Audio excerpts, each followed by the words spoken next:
दोस्तों, अहमदाबाद टेस्ट का पहला दिन पूरी तरीके से टीम इंडिया के नाम रहा। सिराज और बुमराह की तूफानी गेंदबाजी ने वेस्टइंडीज़ की कमर तोड़ दी और पूरी टीम सिर्फ 162 रन पर ढेर हो गई। जवाब में भारत ने शानदार शुरुआत करते हुए मैच पर पकड़ मजबूत बना ली। टीम इंडिया के इस शानदार प्रदर्शन ने न सिर्फ फैंस को रोमांचित किया, बल्कि दुनिया भर के क्रिकेट दिग्गज भी दंग रह गए।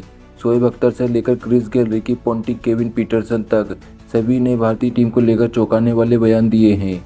जी हाँ दोस्तों, बताएंगे पूरी खबर, तो वीडियो को अंत तक ज़रूर देखें। और अगर आप भी टीम इंडिया के फ़ैन हैं तो वीडियो को एक लाइक ज़रूर करें। दोस्तों, एशिया कप 2025 का खिताब शानदार अंदाज में जीतने के बाद अब टीम इंडिया ने रेड बॉल क्रिकेट में अपना नया सफ़र शुरू कर दिया है। अहमदाबाद के नरेंद्र मोदी स्टेडियम में इंडीज़ के खिलाफ टेस्ट सीरीज़ का पहला मुकाबला खेला गया। टॉस जीतकर वेस्टइंडीज़ के कप्तान रोस्टन चेज ने बल्लेबाजी चुनी। इरादा था कि सुबह की नमी निकालकर बड़ा स्कोर खड़ा किया जाएगा। नई ओपनिंग जोड़ी नारायण चंद्रपाल और जॉन कैम्पबेल क्रीज पर उतरे। मोहम्मद सिराज और जसप्रीत बुमराह ने नई गेंदबाजी से शुरुआत की। सिर्फ चौथे ओवर में सिराज ने चंद्रपाल को शून्य पर चलता कर दिया। गेंद इनके ग्लव्स से लगकर विकेट कीपर ध्रुव जुरेल के पास गई और जुरेल ने शानदार ड्राइव लगाकर कैच पकड़ा। इसके बाद सातवें ओवर में बुमराह ने जॉन कैम्पबेल को आउट किया। ऑन फील्ड अंपायर ने नॉट आउट दिया था, लेकिन भारत ने सफल रिव्यू लेकर उन्हें 8 रन पर पवेलियन भेजा। ब्रेडन किंग और एलेक एथेन के मिलकर पारी को संभालने की कोशिश की, लेकिन सिराज ने एक घातक इन स्विंगर से किंग के स्टंप को उड़ा दिए। किंग 13 रन बनाकर आउट हुए। 12वें ओवर में सिराज ने एक और झटका दिया। एथनेस वाइड गेंद पर ड्राइव करने गए, लेकिन किनारा लगाकर गेंद सीधे स्लिप के खड़े केएल राहुल के हाथों में चली गई। एथनेस 12 रन बनाकर आउट हुए और वेस्टइंडीज़ का स्कोर सिर्फ 42 रन पर 4 विकेट हो गया। फिर आए साई होप और कप्तान रोस्टन चेज। दोनों ने सावधानी से रन जोड़े, लेकिन लंच से ठीक पहले कुलदीप यादव ने होप को फ्लाइटेड गेंद पर बोल्ड कर दिया। होप 26 रन बनाकर आउट हुए और वेस्टइंडीज़ का लंच तक स्कोर था 5 विकेट पर 90 रन। लंच के बाद रोस्टन चेज और उनकी टीम से आखिरी उम्मीद थी, लेकिन सिराज ने उन्हें भी 24 रन पर आउट कर चौथा शिकार अपने नाम किया। उनके बल्ले का किनारा लेकर विकेट कीपर जुरेल के हाथों में चली गई। इसके बाद खेरी पीरे और जस्टिन ग्रेव्स ने कुछ समय तक संघर्ष किया, मगर वाशिंगटन सुंदर ने पीरे को एलबीडब्ल्यू आउट कर दिया। पीरे 11 रन बनाकर लौटे। अब बारी थी जसप्रीत बुमराह की घातक गेंदबाजी की। उन्होंने जस्टिन ग्रेव्स को एक शानदार यॉर्कर पर बोल्ड कर दिया। ग्रेव्स 32 रन बनाकर आउट हुए। यही नहीं रुका बुमराह का कहर। अगले ही ओवर में उन्होंने डेब्यू कर रहे जोहान लेन को भी बोल्ड कर दिया। तेज यॉर्कर गेंद सीधे ऑफ मिडिल ऑफ स्टंप से जाकर टकराई। लेन बिना खाता खोले पवेलियन लौट गए। आखिरी बल्लेबाज वारिकन भी ज्यादा देर नहीं टिक पाए। कुलदीप यादव ने उन्हें विकेट कीपर ध्रुव जुरेल के हाथों कैच आउट करवाकर वेस्ट इंडीज की पारी समेट दी। पूरी वेस्ट इंडीज की टीम सिर्फ 44 ओवर में 162 रन बनाकर ऑल आउट हो गई। भारत की ओर से सिराज सबसे सफल गेंदबाज रहे। उन्होंने 4 विकेट लिए। बुमराह ने 3 और कुलदीप ने 2 और वाशिंगटन सुंदर ने 1 विकेट चटकाया।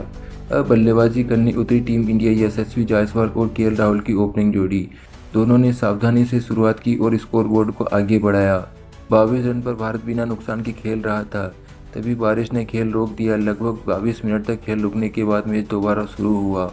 बारिश के बाद यशस्वी जायसवाल ने आक्रामक खेल दिखाया। उन्होंने चौकों की झड़ी लगाई और भारतीय टीम को तेजी से आगे बढ़ाया। दूसरी ओर राहुल भी अच्छे शॉट्स खेलते रहे, लेकिन 68 के स्कोर पर वेस्ट इंडीज को पहली सफलता मिली। जॉर्डन सील्स की गेंद पर यशस्वी जायसवाल ने कट करने की कोशिश की, लेकिन गेंद बल्ले से लगकर सीधे विकेट कीपर साई होप के हाथों में चली गई। जायसवाल 36 रन बनाकर आउट हुए, जिसमें 7 चौके शामिल थे। उनके आउट होने के बाद साई सुदर्शन बल्लेबाजी करने आए और केएल राहुल के साथ पारी को आगे बढ़ाया। पहले दिन का खेल पूरी तरह भारत के नाम रहा। सिराज और बुमराह की धारदार गेंदबाजी ने वेस्ट इंडीज को 162 रन पर समेट दिया और जवाब में भारत ने अच्छी शुरुआत की। हालांकि यशस्वी जायसवाल का विकेट गंवाना पड़ा। वही टीम इंडिया के इस प्रदर्शन के बाद दुनिया भर के दिग्गजों के होश उड़ गए और उन्होंने इस पर कुछ चौंकाने वाले बयान दिए। शोएब अख्तर ने भारतीय गेंदबाजों की जमकर तारीफ की। उन्होंने कहा, मैं हमेशा से कहते आया हूँ कि जसप्रीत बुमराह और मोहम्मद सिराज इस वक्त दुनिया के सबसे खतरनाक गेंदबाज हैं। सिराज ने पहले सत्र में ही अच्छी स्विंग और नियंत्रण को दिखाया, जो कि गजब था। चौथे ओवर में चंद्रपाल को शून्य पर आउट करना, फिर लगातार दबाव बनाया और यह बताता है कि उनके पास भी क्लास है और आक्रामकता भी। वही बुमराह की बात अलग है। उनकी यॉर्कर आज भी बल्लेबाजों के लिए बुरे सपने से कम नहीं। वेस्ट इंडीज़ के बल्लेबाज तो मानो हैरान और परेशान हो गए। मुझे लगता है कि अब ये दोनों इसी तरह गेंदबाजी करते रहे तो आने वाले वक्त में भारत को टेस्ट क्रिकेट में कोई नहीं हरा पाएगा। वेस्ट इंडीज़ की शर्मनाक बैटिंग को लेकर क्रिस गेल ने अपनी टीम पर सवाल उठाए। उन्होंने कहा कि भारतीय गेंदबाजों ने शानदार प्रदर्शन किया, इसमें कोई शक नहीं, लेकिन हमारे बल्लेबाजों का इतनी जल्दी ढह जाना निराशाजनक है। 162 रन पर टेस्ट मैच में पहली पारी पर बहुत कम स्कोर है।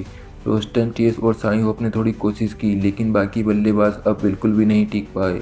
टीम को समझना होगा कि इस तरीके से खेलकर आप भारत जैसी मजबूत टीम के सामने मुकाबला नहीं कर सकते। हाँ, मैं भारतीय गेंदबाजों की तारीफ करूँगा। सिराज का आक्रामक अंदाज और बुमराह की यार्कर वाकई में काबिल तारीफ है, लेकिन वेस्ट इंडीज़ को वापसी करनी ही होगी, वरना सीरीज एक तरफा हार जाएगी। इरफान पठान ने गेंदबाजों के साथ साथ बल्लेबाजों को भी सराहा। उन्होंने कहा, भारतीय गेंदबाजों ने शानदार योजना बनाकर गेंदबाजी की। सिराज ने जब जब विकेट की जरूरत थी विकेट दिलाया। कुलदीप यादव ने भी साई होप और वाडिकन को आउट कर सही समय पर योगदान दिया। वहीं बुमराह की यार्कर तो लाजवाब रही, लेकिन मुझे सबसे ज़्यादा खुशी इस बात की है कि भारतीय बल्लेबाजों ने शुरुआत में संभलकर खेल दिखाया। यशस्वी जायसवाल और केएल राहुल ने दिखाया कि टीम सिर्फ गेंदबाजी ही नहीं बल्कि बल्लेबाजी में भी आत्मविश्वास से भरी है। अगर बारिश न आती तो शायद स्कोर और बड़ा हो जाता। भारत का बैलेंस इस वक्त गजब का है।